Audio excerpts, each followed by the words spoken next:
Arm pump. It sucks. If you've ever struggled with it, this video is for you. If you've ever felt like your arms, your forearms, or your hands are turning to stone and you're having trouble holding on either midway through a climbing session, down a mountain bike trail, in the middle of a moto, that's what we're here to talk about today. We're going to talk about the physiology behind what arm pump actually is, and then how we can start to treat it, both with grip strength, assessing some ergonomics, and then by the end, I'm going to show you a little very simple supplement blend that we use here at KinetiQ. Allie and I use it all the time. We used it with our team at downhill races to kind of help improve your performance and prevent some of those symptoms of arm pump on the bigger and gnarlier days. So let's get into it. Now, if you're watching this, you already care about training right, fueling right, and taking care of your body for the long term so you can keep doing fun things. Take it one step further. Join the KinetiQ fitness community. The link's in the description. We're helping riders, athletes, and other active adults build energy, strength, and consistency that actually lasts. Like I said, links in the description. There's a 7-day free trial. Jump in today and give it a shot. We'll see you on the inside. For now, back to the video. So first off, let's break down the physiological side. I'm going to use my notes. I'm going to use big words, and then I'll tell you what it actually means. What's happening when you get arm pump is that your forearm muscles are demanding more oxygen than your blood flow can deliver. So your entire body needs oxygen.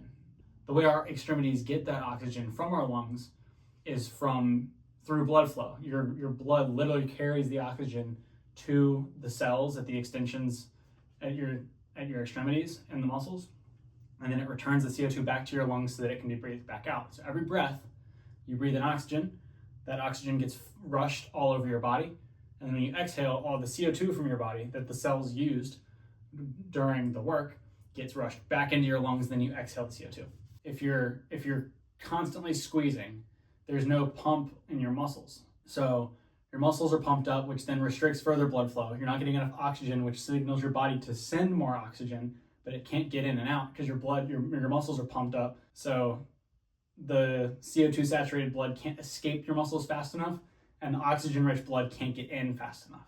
So that is on a almost cellular level what causes arm pump. That also causes the lactic acid to build up in your muscles. That's what you get like when you're really sore after leg day, when your legs feel like they weigh 1,000,000 pounds and you can't move. That's lactic acid. That's a byproduct of that process as well. So when you start to feel that lactic acid build up, and then it also compresses your nerves. When your muscles swell up and seize up like that, you have nerve compression, which can lead to numbness, soreness, pain, fatigue, which then makes it even harder to hold on, which causes you to squeeze tighter, which then pumps your muscles harder, which then increases the arm pump, so it's all this gnarly cycle of you get squeeze, which leads to muscle pump, which leads to pain. So this is the arm pump cycle. So you squeeze the handlebars really hard, or you squeeze the rocks really hard if you're climbing, or you squeeze the weights really hard if you're lifting. And that causes your muscles to pump and fill with blood and restrict that oxygen CO2 blood flow process. As that happens, it causes pain and fatigue as you start to get lactic acid buildup and your muscles start to fatigue. Then I'm in more pain, my muscles are fatigued, I'm having trouble holding on, so you squeeze harder, which then further restricts the blood flow in your arms, which then causes more pain and fatigue, which then causes you to squeeze harder. And you can see how the cycle continues until you just aren't able to function anymore. What we want to do is find a way to cut this cycle in half so that you don't need to squeeze as hard because your muscles aren't pumping as hard and you don't get as much pain and fatigue. You take any one of these out and it breaks the cycle. And so looking at grip strength, ergonomics, and supplementation, we're going to address a couple of these issues, hopefully reduce, if not prevent, your arm pump problems.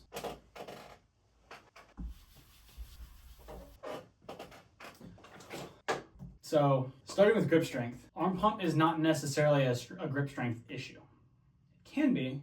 Better grip strength will help. It doesn't just come down to grip strength. Talking about training for arm pump, kind of twofold. You want to work on your muscle endurance, especially in your hands. So whether that's using things like grip strengtheners, just like this is just a rubber donut that I'll keep at my desk and I'll sit here at work and just squeeze it. Another good one to pair with it is some of these rubber bands that train your extensors too. So not just the squeezing muscles, but also the extending muscles. You're opening up new blood pathways and you're growing the muscles all around your forearm that'll help you get that blood exchange to prevent the arm pump itself. So of course, starting with grip strength, little things like that can help. Another thing that helps a ton is since a big cause is that the blood flow and the oxygen exchange, if you just are in better cardiovascular shape, you will be able to increase your blood circulation in overall. So work in some, again, zone 2 cardio. I talk about this all the time. The benefits of zone 2 cardio are extensive, but again, they will help you, funny enough, going for a walk, going for a jog, spinning on a bike, really, steady state cardio helps you build up your baseline cardiovascular fitness. And that will allow you to, again, be more efficient at pumping your blood in and out of your muscles and getting oxygen in and out of your body through your lungs. So in addition to training, recovery and mobility are two things that you can focus a lot on that will have a big effect on this as well. So something as simple as taking a massage gun to your forearms or even your thumbs, just massage out the muscles in your forearm more often than you think you need to. It doesn't have to be, don't wait until you have arm pump to do this. Do it regularly so that your muscles, you break up that standing residual lactic acid. You want your muscles to be soft and malleable and flexible and pliable. That way it's easier to have blood flow. Just like you would do with a foam roller for your quads after leg day. Give your forearms the same attention. Give your arms, your hands, your wrists the same attention. So you can use a foam roller, you can use a calf roller on your forearms, you can use a massage gun, you can use your hands and thumbs, anything you can think to use. Sometimes a lacrosse ball even can help really get in some of the knots. The more soft and pliable you can keep all of your muscles, but specifically for this purpose, your forearms, the more you'll be able to have better improved blood flow when you need it, when you're on the trail, when you're climbing, when you're in the middle of a moto. That'll help tons. Lastly, hydration and electrolytes. So staying hydrated, keeping enough electrolytes in your body, especially sodium and potassium, will help you again with that improved, like the more hydrated you are, the more vasodilation you have. So opening up of your blood vessels, of your veins to allow more blood flow through. Hydration is huge. When you get dried out and dehydrated, everything shrinks and shrivels up. Think of it like a raisin versus a grape. You want your muscles to be grapes, juicy, full of blood, full of life, versus shriveled up raisins. If you think of your muscles, if you let yourself get dehydrated, your muscles, your forearms are going to act more like raisins, not grapes. So stay hydrated, electrolytes, that'll help more than you think it will. So that covers grip strength. Second, I want to talk about ergonomics. Grips. Grips make a huge difference when it comes to arm pump. So especially on the mountain bike, try a lot of grips. There are tons of different grips on the market. They're all different sizes, shapes, rubber durometers, different grip patterns. Everybody's hands are different. So if you recall the cycle, the thing that causes arm pump is having to squeeze the handlebars really tight. Now, as I've gotten better at mountain biking, as I've gotten faster, as I've gotten more confident at controlling the bike at speeds, I don't have to squeeze to death grip the handlebars anymore. And my arm pump has drastically dropped.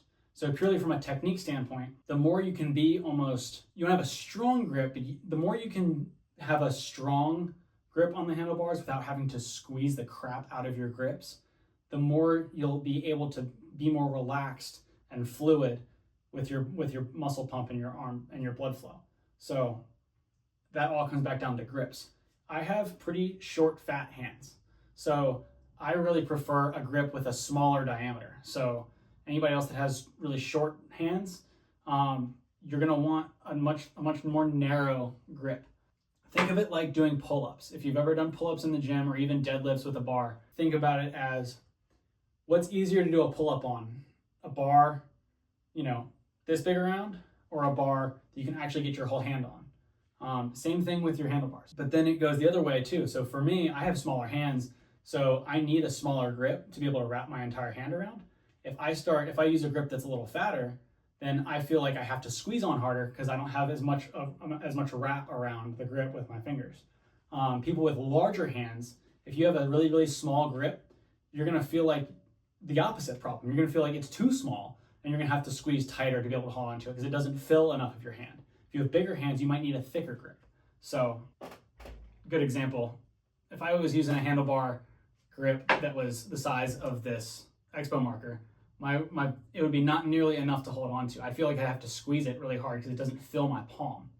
So switching to a grip that actually fills your palm that gives you some padding would keep me from having to squeeze harder. So try a bunch of different grips. Trail One Components that supports us makes a couple different diameters of grips. Every brand out there does as well. So don't be afraid to try a lot. Get on your buddy's bike and see. The only way I can tell you you'll know what's right when you try it. Really tinker and toy with your bike setup until you find something that you can control effortlessly. Because if you have more control and you have more confidence, you won't have to death grip and squeeze as hard, and that'll help you stay out of that arm pump cycle. Now, with that, I'm going to give you a bit of a secret formula that it's not a solution, but it certainly helps. Supplementation. So a disclaimer that I will prefer to give, first off, like for any supplements that I ever talk about, just disclaimer, supplements are supposed to help you. They are not going to solve your problems. There is no magic pill for arm pump. There is no magic pill for building muscle, for losing fat, for getting enough, you're not going to get enough protein out of your diet if you only eat, whey protein shakes. Just like you're not going to completely get rid of your arm pump if all you do is drink this mix. But these 3 ingredients in combination help tremendously on your bigger, heavier days. So this is a supplement mix that I call our cardio boost. My cardio boost, I just call it my beet juice mix. But this is something that I use personally downhill racing. And once I run through this, I'll show you one bonus ingredient that you can add to this that makes it a really good non-stimulant, caffeine-free pre-workout as well for the gym. So now we're going to break down all the numbers behind my beet juice supplement mix that helps with arm pump and how much I take from this. So the main ingredient, the center of this supplement blend, is beetroot. Whether you use beetroot powder itself or beetroot extract like I have here, the goal is to get 2 servings.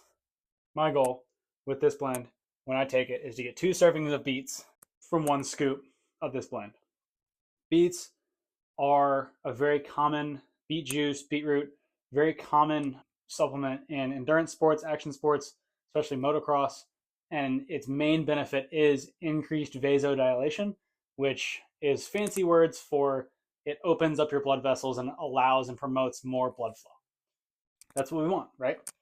So that'll help us get more oxygen to our muscles. It'll help us get more blood flow in and out. It'll help move the lactic acid out before it can set in, and it'll help us keep going longer before we get tensed up, pumped up arms. So beet juice, beetroot is awesome. We're shooting for two servings of it in this blend. So I got a bag of organic beetroot extract that has 250 servings in this bag. So I just pour the entire bag into my container and add the other 2 ingredients to it. The next ingredient is cordyceps mushroom. It is an adaptogenic mushroom that also helps with blood flow. It especially helps with the oxygen utilization and ATP production inside your muscles. So ATP is just the energy source that your cells use on a very cellular level inside your muscles. So more cellular energy and better oxygen utilization inside your muscles. So the beetroot gets more blood to your muscles. Cordyceps helps you use the blood and the oxygen more efficiently on a cellular muscular level. So cordyceps. We are trying to get 1 serving in this mix. So 1 serving of beets is about 400, or at least this beetroot extract powder.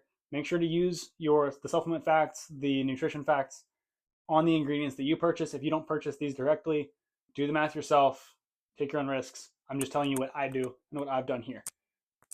This beetroot extract powder says 1 serving is 400 milligrams. I want 2 servings.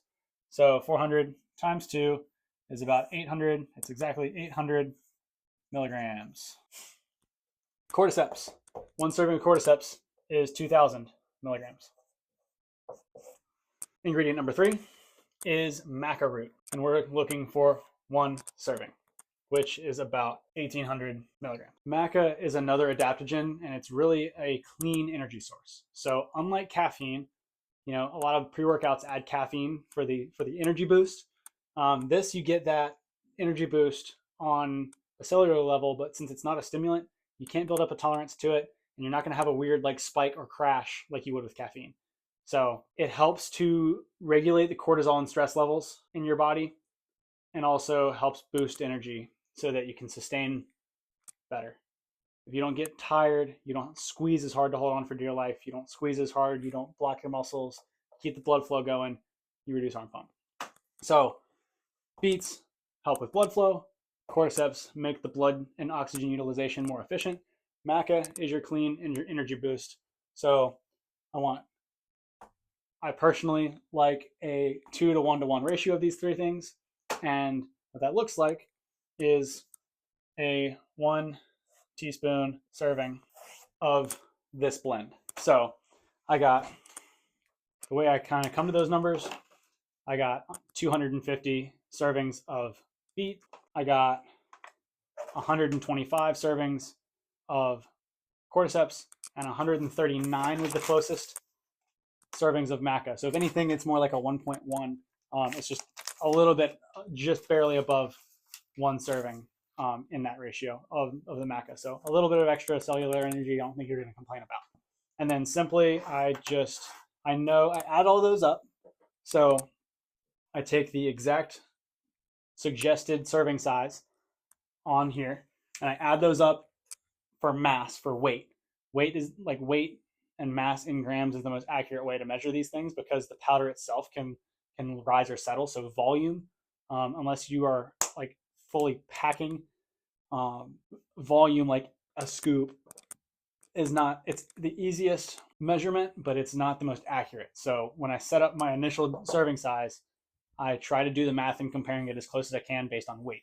So 400 times 2, 800 plus 2,000 milligrams plus 1,800 milligrams is a total of, so plus equals 4,600 milligrams total, which also equals 4.6 grams of our now blended beet juice powder.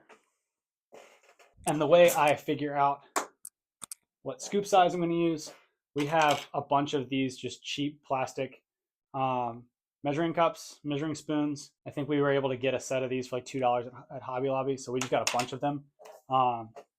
And what I do, basically, I have a gram scale that I use for my supplements, and I'm going to just measure with these scoops, and it's just trial and error.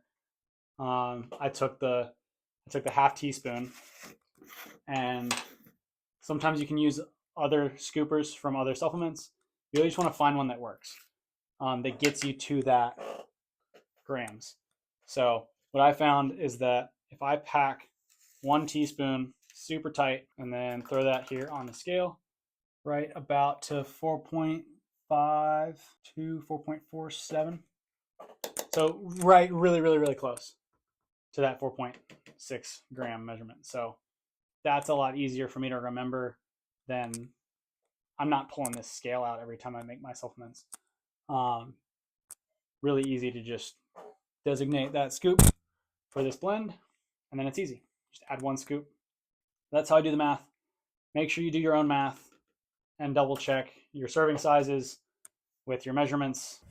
Now, if you add 1 more ingredient to this mix, it becomes a really good pre-workout for gym, weightlifting, strength days as well.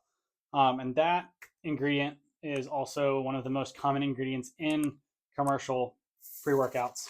And it's not caffeine, it's beta-alanine. Now, what beta-alanine does is it increases the lactic acid buffer in your muscles. So it'll prevent lactic acid from building up in your muscles initially, especially under load, so that you will be able to work out harder before you start to get fatigued. This is also the ingredient that gives you that kind of tingly, that mild kind of tingly muscle feeling that a lot of pre-workouts give you.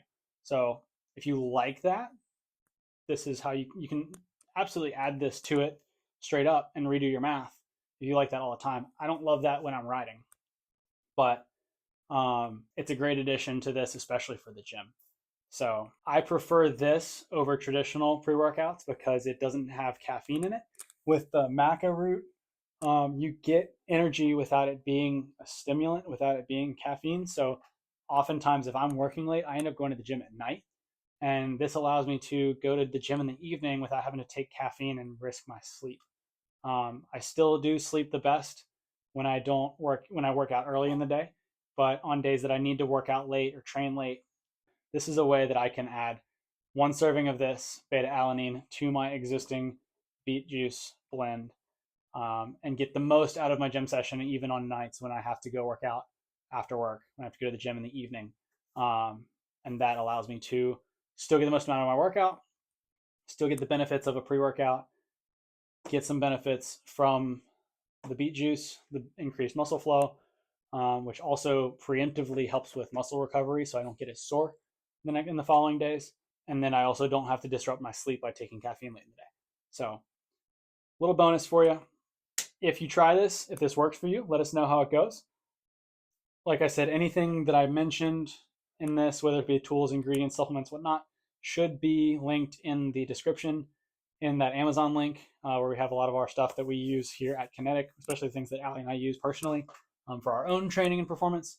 If you want more information on the things that we do, both personally, Ali and I, and the things that we teach our clients here at KinetiQ, top link in the description is the link to our private community that we run, where we help our clients and other members as well share information, share motivation, share some accountability that helps us stay on track and achieve our athletic goals, especially as busy. Otherwise, make sure you subscribe to this channel for more videos like this. If you have any other tips for arm pump that we didn't cover today, feel free to drop them in the comments, send us a message. We'd love to hear what else you guys are doing to battle this problem. And if you have anything related to supplements, training, nutrition, athleticism, outdoor activities, sports, how to manage your schedule as a busy adult that still wants to train and be athletic, let us know. We're starting to make a lot more videos on these topics and share a lot of the things that we've found that work for us with other people that they might help as well. So whether it be inside our private community or just here on YouTube or on Instagram, wherever you're watching this, we want to continue to give out as much value as we can to try to help as many people live actively, healthily, and do the fun things that they love to do as long as possible. That's really what life's all about. So if there's anything else relevant or different that you would like to see us break down, there's a lot that goes into how we maintain our bodies and the fitness that allows us to do the things we love to do long term. So if you are curious to learn any of those things, let us know. We'll make a video about it. And until then, like this video if you liked it, share it with somebody you think might find value in it, and subscribe if you haven't. And stay tuned for more videos like this coming very soon from KinetiQ. Until then, we'll see you. What's up, squirrel? Literally, squirrel. That's hilarious. Until next time, we'll see you inside the community. Peace.